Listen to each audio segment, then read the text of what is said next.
ఓకేనా.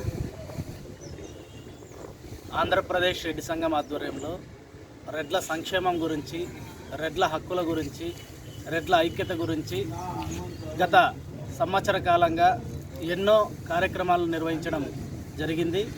భవిష్యత్ కార్యాచరణను ఒక ఏర్పాటు చేసుకొని భవిష్యత్తులో ఆంధ్రప్రదేశ్ రెడ్డి సంఘం ద్వారా పేద రెడ్డి హక్కుల కోసం, సంక్షేమం కోసం ముందుకు వెళ్ళాలని ఈ నెల 27వ తేదీన తిరుపతి మహానగరంలో రెడ్ల రాష్ట్రీయ సదస్సును ఏర్పాటు చేస్తున్నాం.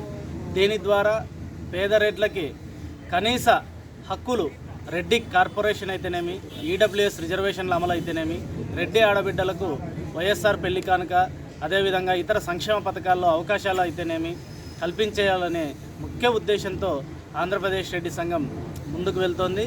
అంతేకాకుండా పేద రెడ్డి యువతకు స్వయం ఉపాధిని కూడా పెంపొందించుకునేందుకు సబ్సిడీ రుణాలు కూడా రాష్ట్ర ప్రభుత్వం అందజేయాలి. రాష్ట్రంలో దాదాపుగా 65 లక్షల పైచిలుకు రెడ్లు గ్రేటర్ రాయలసీమలోని కాపులను కలుపుకుంటే ఉన్నారు. ఈ 65 లక్షల పైచిలుకు రెడ్లలో 80% మంది పేదరికంలో మగ్గుతున్నారు. కొంతమందికి ఇల్లు లేవు, కొంతమందికి భూములు లేవు, కొంతమందికి బ్రతకడానికి ఆదరవు లేక ఇతర రాష్ట్రాలకు, ఇతర ప్రాంతాలకు వెళ్ళి వలస జీవులుగా అక్కడ జీవిస్తున్నారు. ఈ పద్ధతులన్నీ కూడా రాష్ట్ర ప్రభుత్వానికి, గత ప్రభుత్వాలకు కూడా ఆంధ్రప్రదేశ్ రెడ్డి సంఘం తీసుకెళ్ళింది. అయితే ఈ భవిష్యత్తులో మేము ఒకటే డిమాండ్ చేస్తున్నాం ఆంధ్రప్రదేశ్ రెడ్డి సంఘం తరఫున, దయచేసి ఇక్కడ కులం అనే కోణం కాకోకుండా రెడ్లల్లో కూడా పేదవాళ్ళు ఉన్నారని గ్రహించి ప్రతి పేద రెడ్డికి కూడా కనీస అవసరాలు, ఇల్లు, అదేవిధంగా కూడు, అదేవిధంగా బట్ట తీర్చాలి. వీటితో పాటు 1000 కోట్లతో రెడ్డి కార్పొరేషన్ ఏర్పాటు చేయాలి. అంతేకాకుండా ఈ మధ్యాహ్న రాష్ట్ర ప్రభుత్వము ఒక ఆర్డినెన్స్ తెచ్చింది. 10 ఎకరాల పైన ఉంటే భూములు ఉన్న వారికి రేషన్ కార్డు తొలగిస్తున్నారు. అదేవిధంగా గతంలో ఎప్పుడో ఐటీ రిటర్న్స్ కట్టిన వాళ్ళకు కూడా రేషన్ కార్డు తొలగిస్తున్నారు. ఇది చాలా బాధాకరమైన విషయం. 10 ఎకరాలు ఉన్నా కూడా రాయలసీమ ప్రాంతాల్లో కానీ, పల్నాడు ప్రాంతాల్లో కానీ పంటలు పండవు, ఎటువంటి ఆదాయము రాలేదు.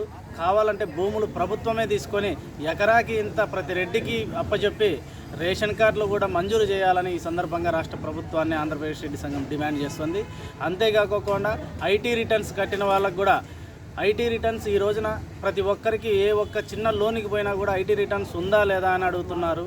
కాబట్టి ఆ బ్యాంకు యొక్క నిర్ణయాలను బట్టి ఐటీ రిటర్న్స్ చేయించుకుంటున్నారు. కానీ లేకపోతే ఆదాయాలు ఎక్కువ ఉండి ఐటీ రిటర్న్ చేయించుకునే వాళ్ళు తక్కువ ఉన్నారు. కాబట్టి వాళ్లకు ఏదైతే ఐటీ రిటర్న్స్ ద్వారా రేషన్ కార్డులు తొలగించారో వాళ్ళకి రేషన్ కార్డులు త్వరగా మంజూరు చేయాలని రాష్ట్ర ప్రభుత్వాన్ని డిమాండ్ చేస్తూ 27వ తేదీ జరగబోయే ఈ రాష్ట్ర సదస్సులో కీలక నిర్ణయాల మీద చర్చించి దిశాని ప్రకటించి భవిష్యత్ కార్యాచరణను ఆ రోజున ప్రకటించి రెడ్ల హక్కుల కోసం ఉద్యమ బాట పట్టడానికి ఆంధ్రప్రదేశ్ రెడ్డి సంఘం సంసిద్ధంగా ఉందని ఈ సందర్భంగా తెలియజేసుకుంటున్నాము.